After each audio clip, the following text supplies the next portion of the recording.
नमस्कार दोस्तों, स्वागत है आपका अपने न्यूज़ यूट्यूब चैनल पर। हमारे जितने भी कर्मचारी हैं, पेंशनधारक हैं दोस्तों, उनके लिए दो बड़ी खबरें निकलकर सामने आ रही है। जी हाँ दोस्तों, हम आपको बताएंगे सरकार ने क्या कुछ ऐलान किया है। 2024 में कर्मचारी पेंशनों को फिर दो बड़े तोहफे मिलने जा रहे हैं। वहीं हम बात करेंगे जो हमारे पेंशनधारक हैं उनके लिए भी, जो पुरानी पेंशन से काफ़ी टाइम से इंतज़ार कर रहे थे, सरकार ने कुछ और भी बदलाव किया है। जैसे कि पुराने पेंशन का मुद्दा बहुत ज़्यादा हावी होते जा रहा है और साथ ही साथ चुनाव भी आने जा रहे हैं, तो चुनाव को देखते हुए सरकार ने बड़ा ऐलान किया है, बड़े बदलाव किए गए हैं पेंशन के मुद्दे पर। तो हम आपको दोनों खबरें बैक टू बैक बताएंगे दोस्तों। क्या कुछ लेटेस्ट अपडेट है वही हम आपके साथ शेयर करने जा रहे हैं। अगर आप भी चैनल पर फर्स्ट टाइम आए हैं तो चैनल को जरूर सब्सक्राइब करें, साथ ही साथ बेल आइकन को भी जरूर दबाएं, जो न्यूज आती है उसका नोटिफिकेशन आपके पास तुरंत पहुँच सके। तो सबसे पहले हम बात करेंगे हमारे कर्मचारियों के लिए क्या कुछ 2024 में हमारे कर्मचारियों के लिए दो बड़े तोहफे हैं।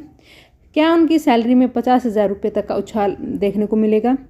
सबसे पहले हम आपको बताएंगे, सरकार ने हमारे लाखों कर्मचारी और पेंशन भोगी जो काफ़ी टाइम से इंतजार कर रहे थे, अब उनका इंतजार खत्म होने जा रहा है। नया साल नई सौगात लेके आ रहा है। केंद्रीय कर्मचारी पेंशनों के लिए खुशियों भरा है 2024। लोकसभा चुनाव से पहले केंद्र की मोदी सरकार केंद्रीय कर्मचारी को दो बड़े तोहफे दे रही है। पहले बात करेंगे महंगाई भत्ता और दूसरी बात है फिटमेंट फैक्टर पर। अगर दोनों फैसले पर मुहर लगेगी तो केंद्रीय कर्मचारी की सैलरी तो ऑटोमेटिक दोस्तों ज़बरदस्त उछाल देखने को आपको मिलेगा। हम आपको बता दें कितनी वृद्धि होगी, कैसे होगी और कितना नया साल आपके लिए लक्ष्य होने जा रहा है।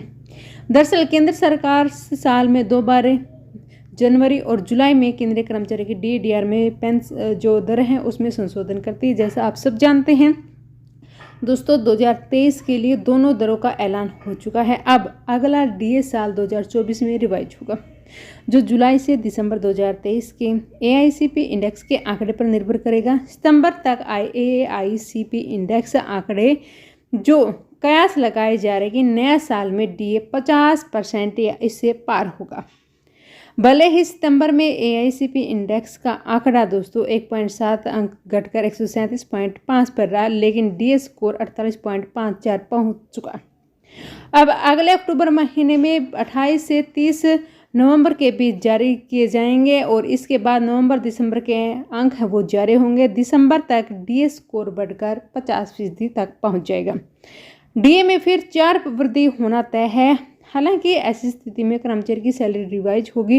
केंद्रीय कर्मचारी सरकार ने 7th पे कमीशन का गठन के साथ ही DA के रिवीजन के नियमों को तय किया गया है कि DA 50% होने पर शून्य हो जाएगा।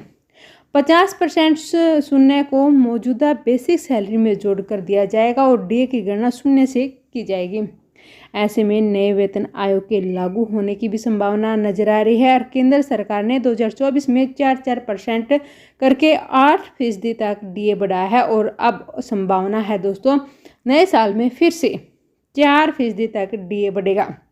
जी हाँ, इसके अलावा HRA और TA की बात करें तो उनमें भी वृद्धि होगी।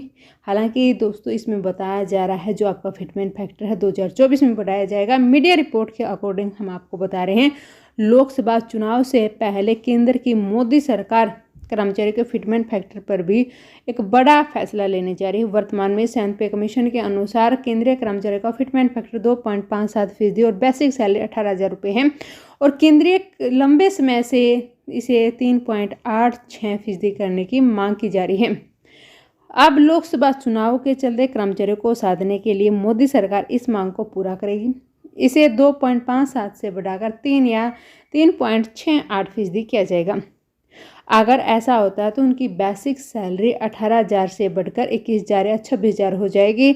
इस तरह अलग अलग लेवल के कर्मचारियों की सैलरी अलग अलग होगी। जैसे कि एग्जाम्पल के थ्रू बताया भी गया है, किसी कर्मचारी की बेसिक सैलरी 18,000 रुपये है, भत्तों को छोड़कर उसकी सैलरी 18,000 रुपये है और फिटमेंट फैक्टर से 2.57 से 6,260 रुपये है। अगर फिटमेंट फैक्टर 3 या उससे ऊपर होता है तो दोस्तों इस 21,000 को 3 से मल्टीप्लाई करेंगे तो 63,000 रुपये तक की सैलरी आपको देखने को मिलेगी। इससे पहले सरकार ने 2016 में फिटमेंट फैक्टर को बढ़ाया था। अब इसी साल 7th पे कमीशन को भी लागू किया गया था। दोस्तों जो हमारे कर्मचारी हैं उनको दो बड़े तोहफे ऐलान कर दिए गए हैं जो नया साल पर आपको दिए जाएंगे। वहीं बढ़ते हमारी जो आज की दूसरी बड़ी अपडेट है, जो हमारे पेंशनधारक काफ़ी टाइम से इंतज़ार कर रहे थे, उसी पर है दोस्तों। जो आपकी पुरानी पेंशन का मुद्दा जो एक हावी मुद्दा बन चुका है, साथ ही साथ चुनाव आने जा रहे हैं और सरकार को इस चीज़ का डर है कहीं पुराने पेंशन का मुद्दा उनके लिए हावी होके इलेक्शन कुछ पलट ना जाए। तो सरकार ने इसमें बहुत कुछ बदलाव किया है। क्या कुछ बदलाव किया है दोस्तों? सबसे पहले तो हम बात करेंगे हमारे जो कर्मचारी हैं यानी कि पेंशन धारक हैं उनके। मोदी सरकार इस साल के अंत तक राष्ट्रीय पेंशन योजना यानी कि एनपीएस में संशोधन कर रही है। इस संशोधन यह सुनिश्चित किया जाएगा कि कर्मचारी को रिटायरमेंट भुगतान के रूप में उनके अंतिम वेतन कम से कम 40 से 50% मिले, जिसकी उच्च स्तरीय पैनल ने सिफारिश की थी। इस मामले से परिचित 2 लोगों ने फिलहाल ही इस पर विचार किया है। क्या कुछ विचार किया है? दरअसल जो पेंशन का मुद्दा है बहुत बड़ा मुद्दा बन चुका है और कई गैर बीजेपी शासित राज्य पुराने पेंशन योजना यानी कि ओपीएस पर स्विच कर रहे हैं, जो पेंशन भोगियों को रिटायरमेंट के समय मिले वेतन का 50% मासिक लाभ प्रदान करता है। जैसे बात करेंगे राजस्थान, छत्तीसगढ़, झारखंड, हिमाचल प्रदेश और पंजाब सहित विपक्षी दलों द्वारा शासित राज्य पुराने पेंशन प्रणाली पर वापस लौट आए। कुछ अर्थशास्त्रियों का कहना है कि राज्य सरकार की दिवालियापन में धकेल सकता है। देश के सबसे बड़े ऋणदाता भारतीय स्टेट बैंक के समूह मुख्य आर्थिक सलाहकार सौम्या कांति घोष ने घोषणा की है। उन्होंने कहा है कि पुरानी पेंशन योजना वित्तीय रूप से अस्थिर है और इसे राज्य सरकारों का कर्ज बढ़ सकता है। 2023-24 में भारत केंद्रीय पेंशन बजट 2.34 ट्रिलियन था। अब जो विवाद है एनपीएस पर क्या कुछ है दोस्तों कि 2004 में जो शुरू की गई थी मौजूदा बाजार लिंक्ड पेंशन योजना कोई गारंटी आधार राशि प्रदान नहीं करती। विवाद दूसरा ये था कि एनपीएस कर्मचारी के वेतन में 10% योगदान पर आधारित है, जिसे सरकार 14% का योगदान देती है, जबकि ओपीएस में कर्मचारियों का योगदान नहीं है। दूसरी ओर एनपीएस पेंशन को रिटायरमेंट के समय कोष का 60% टैक्स फ्री और शेष 40% भुगतान कर योगदान होता है। वर्तमान राष्ट्रीय पेंशन योजना के तहत लगभग 87 लाख केंद्र और राज्य सरकार के कर्मचारी अपने मूल वेतन का 10% योगदान करते हैं, जबकि सरकार 14% का भुगतान करती है। अंतिम भुगतान उस फंड पर रिटर्न पर निर्भर करता है जिसे ज़्यादा सरकारी ऋण निवेश किया जाता है। क्या कुछ इसमें बदलाव होंगे वो भी बात करेंगे दोस्तों।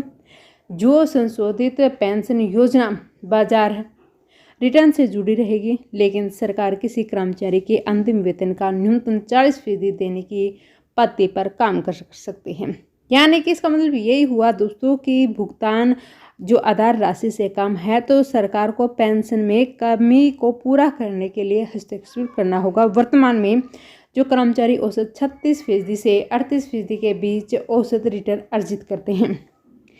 दोस्तों ये थी आज की 2 लेटेस्ट अपडेट।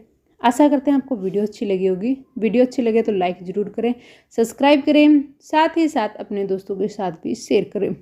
और हम आशा करते हैं जो हमारे कर्मचारियों की मांग है जल्द से जल्द उसको पूरा किया जाए। चुनाव से पहले रिटायरमेंट के बाद उनको जो उनकी पुरानी पेंशन योजना है उसका लाभ दिया जाए। मिलेंगे ऐसे ही 2 बड़ी अपडेट के साथ एक साथ। तब तक आप सभी को जय हिंद, जय जवान, जय किसान। धन्यवाद दोस्तों।